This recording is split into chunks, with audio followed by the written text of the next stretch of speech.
Hey, what's up guys? It's your good friend AirsoftMan819 here again with yet another video. Today's video is going to be on the Archos 404 portable multimedia player. This is going to be another video in the Retro Tech series. I have previously done a review on another Archos device, the Archos 605, the 6-inch screen 5th generation model. This is the 4-inch screen 4th generation model. So this model is not only a smaller model, but it's a generation older, so it's a year older. This device was released in 2006, and I was lucky enough to get it brand new in the box, just like the other one. It took a little bit to get it working again. The battery definitely did not want to take a charge at first, but once I got it to take a charge, it started working beautifully. Just needed a little bit of coaxing to get working again, so I'm going to go ahead and show you guys the box first. So it's pretty similar to the box from the 605. Give you guys a quick look at the specs on the box. It's 30 gigabyte. I think that's the only size that this one came in because of how small it was. So it shows you guys the plugins and stuff that it can accept. So even though it's considered a 4-inch screen, it's technically speaking a 3.5-inch screen because of the bezels and the buttons on the side. So yeah, we'll go ahead and open the box up. There's another box inside this box. It says Archos on it. The player would be right here. This piece of plastic is the screen protector that would be on it. There's a little piece of foam here in the top lid of the box to hold the device in place. So underneath this tray that the player would sit in, you have another box. This has all of your paperwork.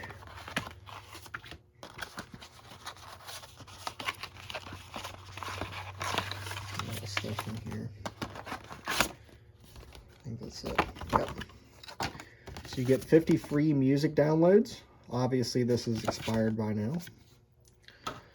This is foam that would be packed inside the protective case that comes with the Archos, but I already have that out. I'll be showing you that in a minute. Just a bag that stuff comes in. A little bit of safety information about the battery. Legal and safety notices. Warranty information. And the extremely thick quick start guide. So there's that. In the very bottom of the box, you have the Archos product catalog for the 4th generation players. There's all the different accessories that you could get for them. Not going to spend too much time on that. Put the main box out of the way, and in this box, you have a pair of headphones that I would not recommend using. They're okay. I mean, they sound decent enough, but they're not very comfortable. They do have a dedicated volume knob, which I thought was interesting. You have the DVR saddle. This is for putting on the DVR station so the Archos 404 will fit, because the DVR station can take various different models besides this, so you need this to adapt it. Nothing else in here, because I have the USB cable out of the box already. It comes with this as well. Has the proprietary Archos connector, USB 2.0 on this side. Like I said in the review I did of the 605, this has really good transfer speeds. And it carries power and data. So a lot of players from this time, you had to have a separate AC adapter to charge it and a separate cable to hook it to your computer, whereas this carried both signals over the same cable. So even though this is a funky proprietary connector, it's actually pretty advanced for its time, and even now pretty fast for transfer speeds as far as moving videos and music over to the Archos. So pretty interesting. So it also comes with this leatherette case that I have the Archos 404 inside of right now. It's a really nice case in a lot of ways. I like it more than the 5th generation of Archos cases. It just seems more quality. It seems fancier. The leather, it almost feels like real leather. I'm not sure if it is real leather, but it almost feels like it. It's got this soft material on the inside. A little bit of elastic on the sides to hold the player in place, so you just kind of grab it by the top here and just kind of yank it out. No stylus or anything because this doesn't have a touch screen.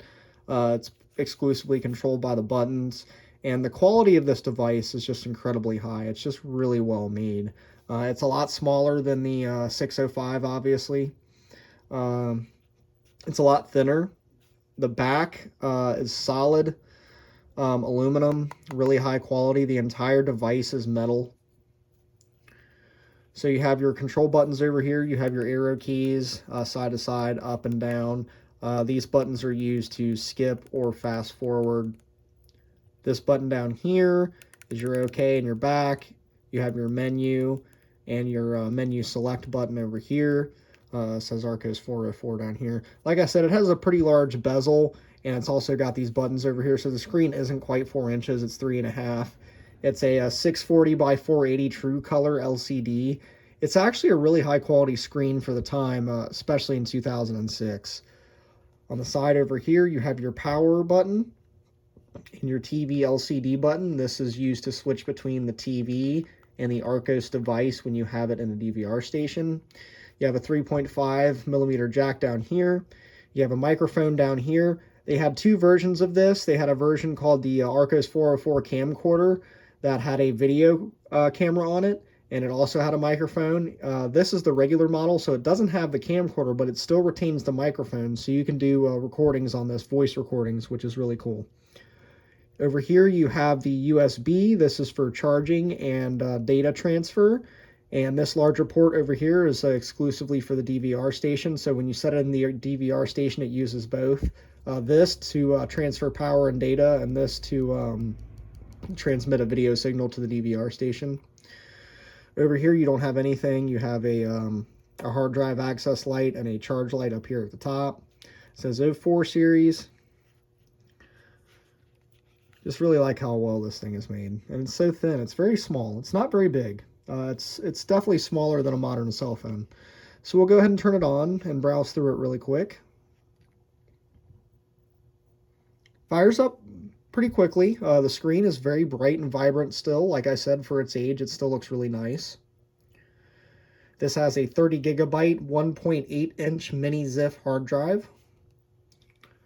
So here's the menu. Very basic, but easy to use. You have video, music, photo, TV scheduler. That's for the DVR station, recording your TV shows. You have a file browser, so you can browse the various files on your device.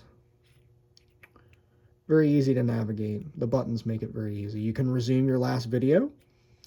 This would be used if you had the camcorder version. Like I said, there would be an actual camera up here, but this one doesn't have that. But you still have the audio quarter because this has the microphone still.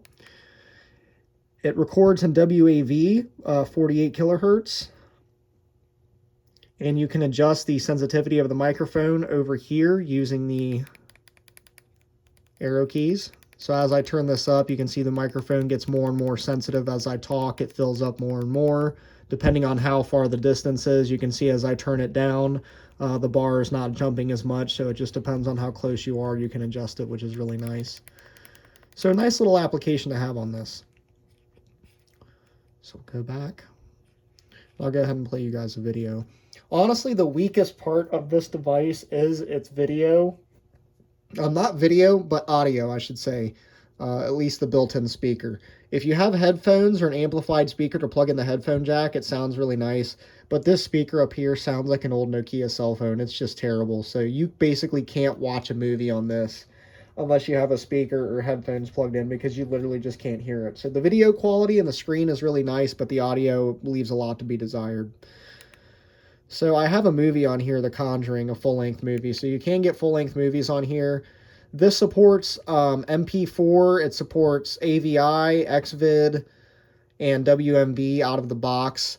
But if you want more codecs like MPEG-2 or VOB, stuff like that, you're going to have to buy the Archos plugins, which you can't buy anymore for these devices. So you're just kind of stuck with what's built in. But back in the day, you could get more capabilities out of these devices by buying those plugins. But unfortunately, you can't buy those anymore.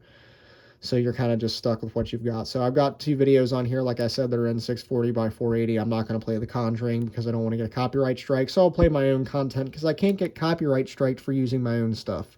At least I don't think so. That's all the way up.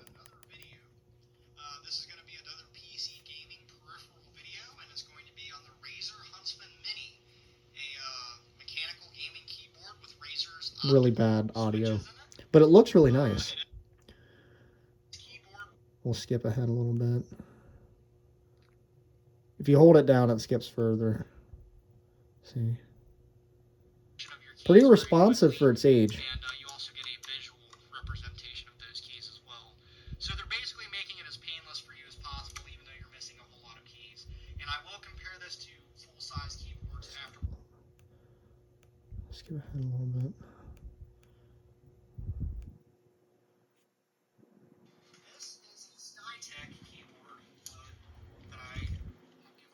So you can see the video quality is really nice, and you can watch movies and TV shows on here no problem, as long as you have headphones or an amplified speaker, which I have an amplified speaker I might do a review on. Obviously, you have a clock up here, your battery indicator, your volume. So if you hit the menu button down here, it pulls up a little menu. And if you hit the menu select button, it selects up here to a different set of icons, where you can adjust the settings. So you can see up there in the corner where it switches between the home and the settings menu. So in the settings menu, you can change the language, the display settings, the brightness, the TV format, the type of display you're displaying out to on the DVR station, stuff like that. You can change your themes, the different colors and different backgrounds. You can set a wallpaper if you'd like, set different themes. So you can do a lot of different things with this. You can do power management, TV control, set the clock, check the system information. You can set your USB preference. So a really nice rounded little media player. Has no internet capabilities, doesn't have a touchscreen or anything like that, but if you just want something that's small, that you can take on the go, that you just can transfer your Blu-rays and DVDs to and want to watch them on the go in digital format, this is a really nice way to go. And there's actually still a few of these available on eBay. You just have to work with them a little bit to get them going again. So really quick, I'm going to compare this to the 605 just so you guys get an idea in the size. And you can see the buttons on the 605 are plastic, and there's a lot more plastic on the 605 in general. A lot of this gray stuff back here is plastic. The silver stuff is metal, but the gray stuff is plastic. A lot of that is. But just to give you guys an idea of how much smaller this is than the 605. And you can really see it here. It's thinner, and it's just smaller in general. Even the height, it's not as high. So there you guys go. That's been the review of the Archos 404 personal media player. I hope you guys have enjoyed this video, and stay tuned for more exciting videos from the Airsoft Man 819 channel, because I have a lot more exciting devices like these to do videos on. So I hope you guys enjoyed, and stay tuned for more. See you later.